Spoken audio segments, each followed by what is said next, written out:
That's the sound of the bell marking a moment of silence in front of hundreds of volunteers gathered at the Intrepid Museum, packing food to give back to New Yorkers. Oh, beautiful, for spacious skies, for amber waves of gray. That's Brooklyn-born retired NYPD officer Daniel Rodriguez. Majesty above the fruited plain. America, America, God shed his grace on thee. The crowd looked on at the man whose voice helped heal the nation after the attacks on 9/11 with his rendition of God Bless America.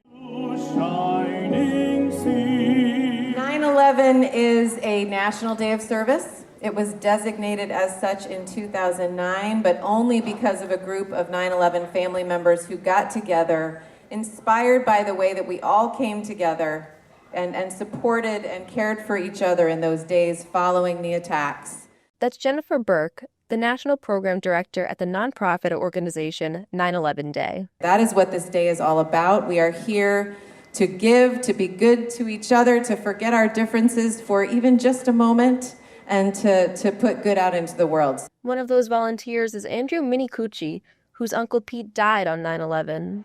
I love you, Uncle Pete. I think about you every day, and I miss you. He's here with his colleagues from Stifel, an investment banking company. The terrorist attack 24 years ago today impacted many financial companies, including Cantor Fitzgerald, who lost the majority of their New York workforce, 658 people. Minicucci says he feels like people are more divided than ever today. But for him, 9/11 is a day of unity. It was one of those moments where the whole city came together and the country came together, and we remembered we were united, we were one, and we have to pick each other up. Chernelle Hoops is a California native who was not in New York during 9/11, but the National Day of Service has become special to her. You know, being from California, I could only imagine what happened.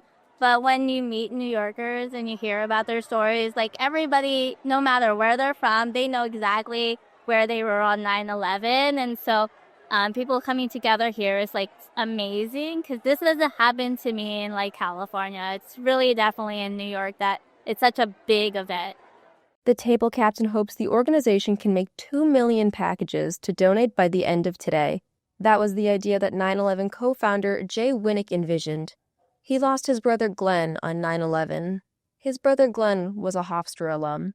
And he loved Hofstra. He just loved Hofstra. And so he would, in fact, go back to Long Island on the weekends to, number one, do his laundry at my parents' house and see his firefighting buddies. But he would go to the Hofstra campus and use the law library. It was very, very meaningful to him. So Hofstra has a really important connection to our family. He says today is a bittersweet day. You know, we think about Glenn every day, but especially on this day and how he died and how he served his community. He was a very giving, caring person. And of course, he did what firefighters do. You know, he raced into a position of danger to help people because he was qualified to do it, and he had the guts, and he had the wherewithal and the training. He was specially certified in building collapse rescue training. So we count on people like Glenn when times are dangerous for us.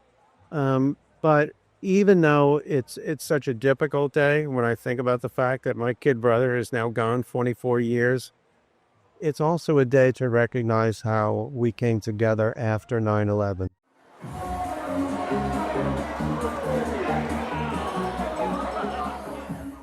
As soon as we finished talking, I could see hundreds of volunteers packed thousands of meals.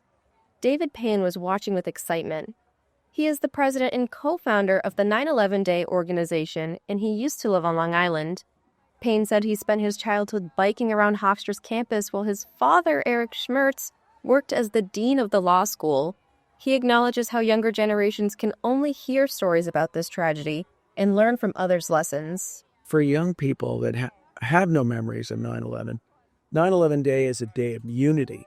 It's a day of emphasizing how much we have in common as human beings and that the goodness that we're all endowed with at the time of our birth is the power that we can use to bridge our differences. In fact, goodness transcends it. Despite all the work he and his organization have done, he knows the future still has a way to go. The next generation is going to have to do a hell of a lot better, in working with other people that may be different from them in the form of peace. The event has fostered a sense of community among volunteers. I spoke to several people who have returned from previous years. JP Morgan Chase's Vice President of Community Managers, Kim Aviles, emphasized the importance of connecting with people.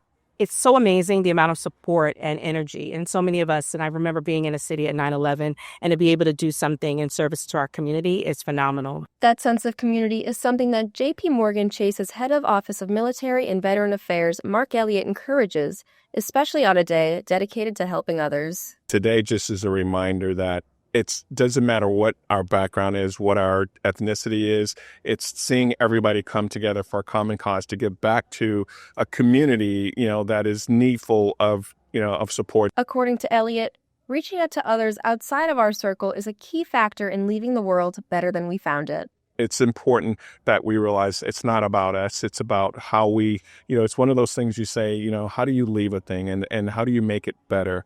And so this is about how do we make this nation better? How do we make the city better? From the Intrepid Museum in New York City, I'm Alexa D'Amato, WRHU News.